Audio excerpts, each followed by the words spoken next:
This episode is brought to you by Hasa.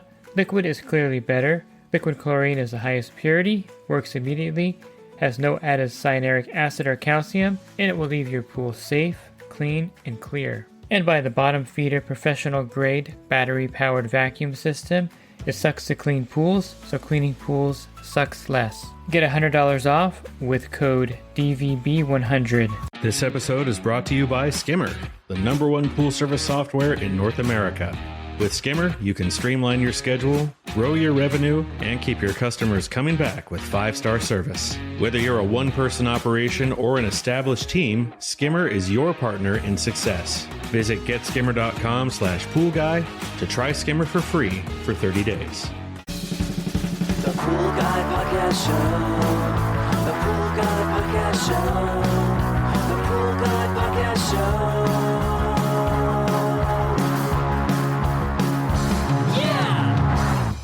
Hi, welcome to the Pool Guy Podcast Show.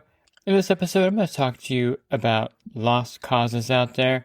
These are pools with stains or other issues that the customer may have higher expectations, but the reality is you can't do much with certain pools in certain circumstances or situations. Are you a pool service pro looking to take your business to the next level? Join the Pool Guy Coaching Program. Get expert advice, business tips, exclusive content, and get direct support. For me, I'm a 35-year veteran in the industry. Whether you're starting out or scaling up, I've got the tools to help you succeed. Learn more at swimmingpoollearning.com. I'll start with this first one, which is very common, and that's a customer asking you to clean their tiles because there's some calcium buildup on the tile. Now, this could be a new client, and this is one of those things where the expectation, you have to really be realistic with them, and there is some calcium you can get off the tiles with some topical stuff and brushing with a tile brush, and maybe even a pumice stone can remove some calcium buildup. The pumice stone is a really long process, and to me it's a real pain to use, but there is some calcium that it will remove. But there is, of course, a point where it's kind of a lost cause to do any kind of topical cleaning. You know, the calcium carbonate, it's really stubborn and thick. If it's more than 1/8 of an inch thick, I would say that it's going to be very difficult to remove it with any kind of topical treatment or any kind of tiles, soap or scale remover. And this is where you just have to tell the customer that realistically, there's some buildup on the tile line that you can't remove with any kind of topical treatment. And they're going to have to call in a professional bead blaster or glass beading company, as we used to call them. Basically, they take the glass beads and they put them through a high pressure, and they take the calcium right off. I have a video on my channel that's really popular about bead blasting. You go to my YouTube channel, or you can just type in remove calcium from your pool tile, and West Coast Tile Cleaning is the name of the company. If you just go to Google and type in West Coast Tile Cleaning and click on videos, you're going to see the video I filmed on it. And it shows the bead blasting process basically from start to finish. And this is what you're going to have to refer the customer to. Now, the bead blaster charges per linear foot. And so this is something that the customer is going to have to talk to them about. And of course, you can, if you do pool service, you may want to get the equipment and start bead blasting yourself. It's a pretty lucrative service to offer, and it's pretty profitable because it's just your time and effort, and you can really get a lot of leads with these pools that have this really strong calcium buildup along the whole tile line, spillway especially. And it's something to where, depending on the surface, like if the customer has flagstone, a lot of the times when there's like a flagstone spillway or a water feature with flagstone, really there's not a lot you can do with that calcium buildup. It's just a natural thing with the stone. If you ever go like to the mountains, you're going to see calcium everywhere on the flagstone. And it's one of those things where you can't do too much. And a lot of bead blasters won't guarantee the flagstone either. So it's one of those things where the pool surface itself, or the actual tile, I should say, or the whatever they're using around the pool, is something that's going to either get a lot of buildup, like if they're using glass tile, for example. If they're using a dark black tile, you're going to notice the calcium buildup a lot more than if it was a ceramic tile. Another lost cause is a pool that has a leak and you're putting a lot of chlorine in there, trying to balance this pool every week, and it's losing 1 or 2 inches of water a week. Now, this is something the customer needs to address, of course, because you can't really keep the pool balanced if it's losing water, that much water. Normally, a pool will evaporate in the summertime in my area, about 1.5 inches of water evaporates out of the pool.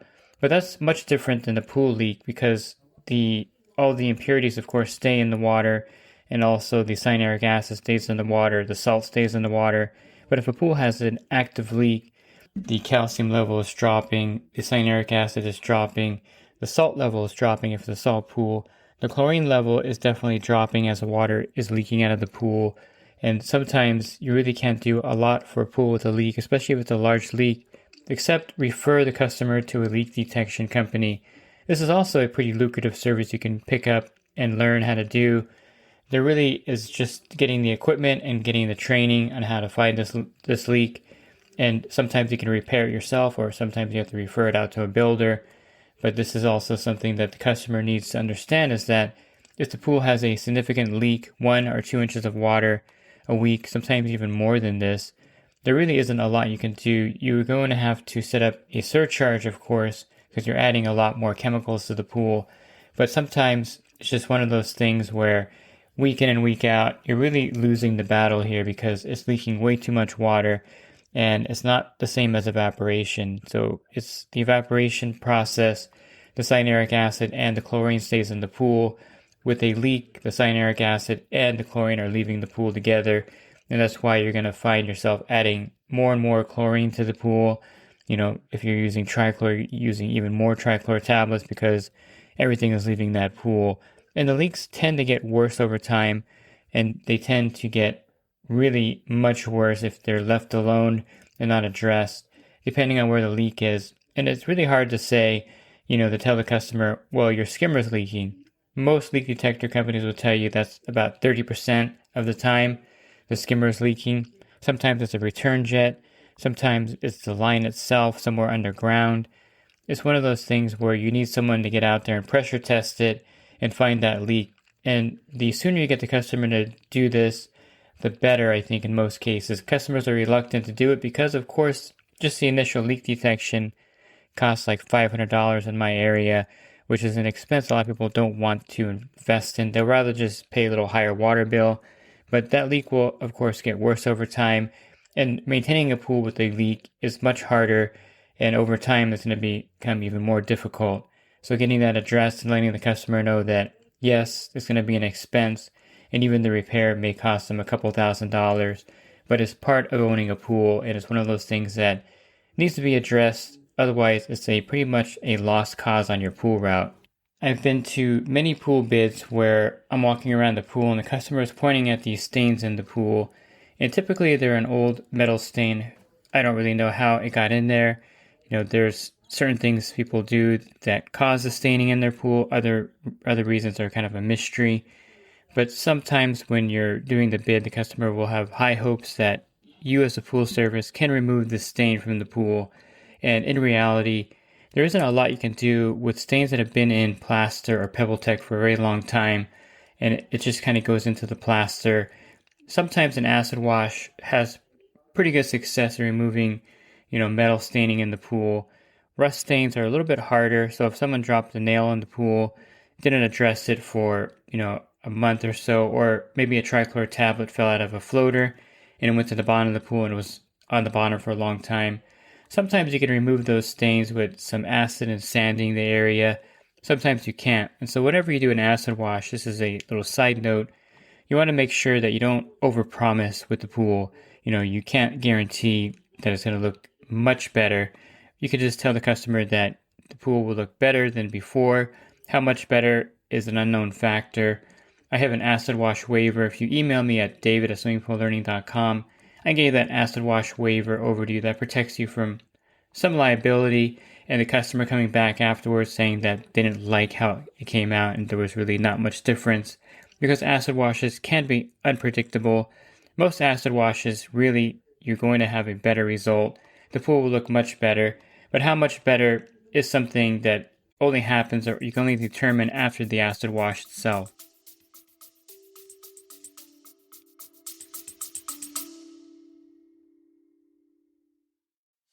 And the Pool Guy Podcast Show has teamed up with UPA to bring you affordable, reliable liability insurance starting at just $64 a month.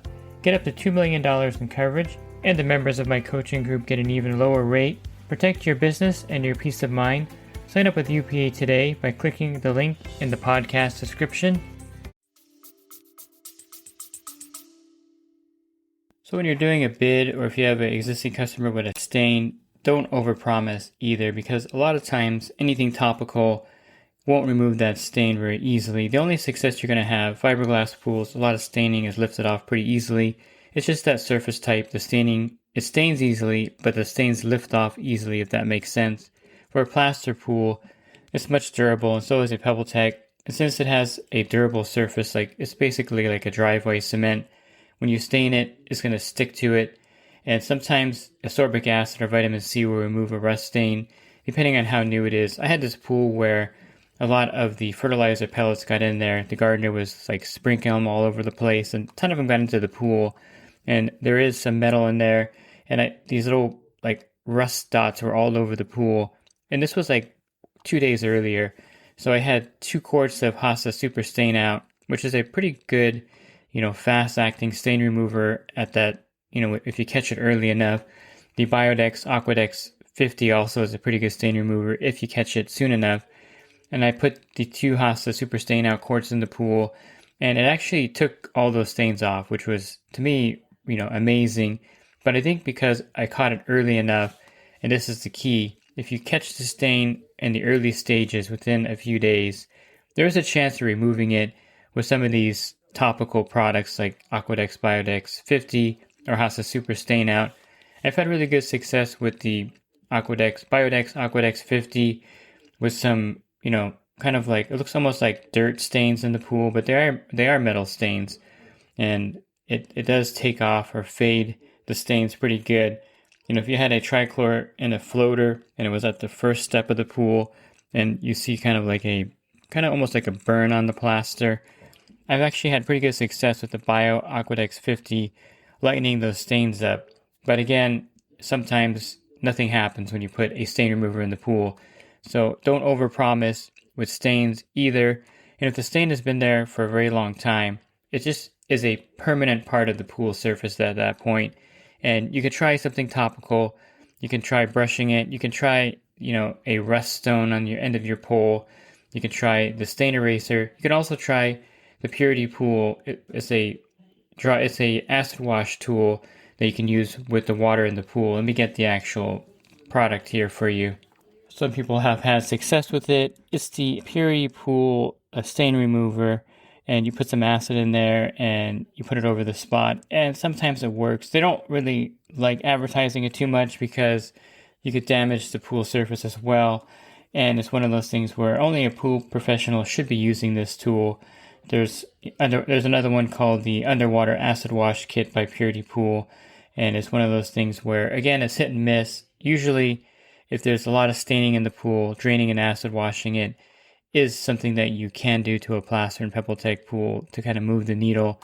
But again, there's no guarantee either of removing the stains at that point. Probably one of the biggest questions I get, and one of the things the customer is going to approach you the most on, is modeling of the plaster. Now, we know what the modeling is, and usually it's not your fault as the pool technician. So let's get that out of the way first. And it's typically the plaster mix. Usually if it's a colored plaster, you're going to see more modeling than white plaster. But white plaster does have a lot of modeling. In fact, the builders in my area don't guarantee the white plaster any longer to the customer, and they sign a waiver saying that there may be discoloration or different color variations in the plaster, and the customer is aware of that. So the modeling is not really a mystery to the pool pro, because we kind of know what this is. It's not dirt. It's not something that we did, or it's not something, the chemicals we put in the pool that caused this to happen.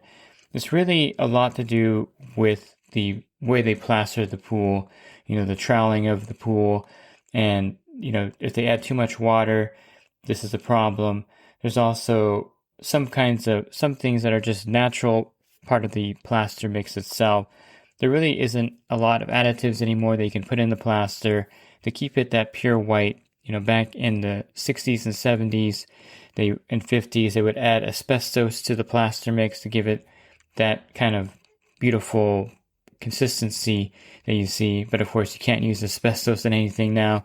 They know now it's harmful, and it's something that you can't fix either by doing anything topical, putting stain removers in there. The only time I've seen the modeling actually lessen, and this is in a new pool build, when it was filled and the modeling was pretty out of control. It was, it would look like a topographical map, when you look at it in the different colors on a map. That's how this pool was. It was like a gray kind of plaster, and it did look really bad. So the builder did what they call zero alkalinity, where they dropped the alkalinity and everything down to zero, turned the equipment off. They put a submersible pump across the middle of the pool on rope, and they ran it like this. And I did see the modeling actually fade quite a bit in this pool. You can look up the zero alkalinity method, and you can maybe try it if the pool plaster is fairly new. I haven't seen much success on older plaster, nor does an acid wash correct it in some cases, because it's just the color of the plaster. It may lighten it a little bit, but basically the builder should inform the customer that if they're using plaster, color plaster or standard white plaster, there's a good chance that you're going to see color variations in the pool. We call it modeling in the industry. The customer really doesn't like this to hear that there's no cure for it. And sometimes the patterns are really bad. Sometimes the patterns don't look that bad at all. But it's just part of getting a plaster pool built nowadays to have the modeling effect. Quartz seems to resist the modeling a lot more. And of course, PebbleTech is just river rock, and so you don't have that problem with PebbleTech surfaces. You could just tell the customer that, I'm sorry, but this is what we call pool modeling. It's more cosmetic. It's a discoloration of the plaster surface, and you're going to see it's characterized by, of course, irregular light and dark. It looks like cloud-like patterns. I kind of describe it as one of those topographical maps kind of thing. And it's caused just by inconsistent hydration of the cement. If you walk around your neighborhood, I tell them, look at the sidewalk, look at the driveways, and you're going to see the similar effect. It's just that when you fill it with water and the sun hits it, you're going to see it a lot more in the pool. And it's a permanent variation in the masonry itself. It's not a surface stain. And really emphasize that.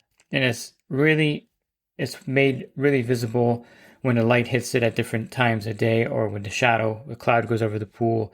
You're going to see more of this effect. And if the sun is shining directly on it, you don't see it as much because it's really bright.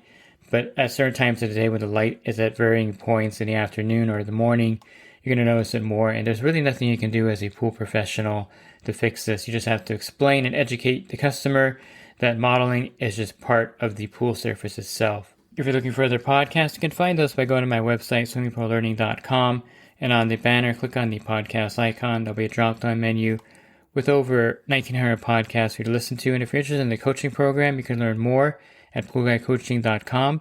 Thanks for listening to this podcast. Have a great rest of your week, and God bless. This episode is brought to you by HASA, providing products that deliver clean, healthy water for every aspect of everyday life. The bottom feeder battery-powered vacuum system, portable, powerful, and only weighs 12 pounds. And Skimmer. Get Skimmer, America's #1 pool service software. Podcast listeners can try Skimmer for free at getskimmer.com/poolguy.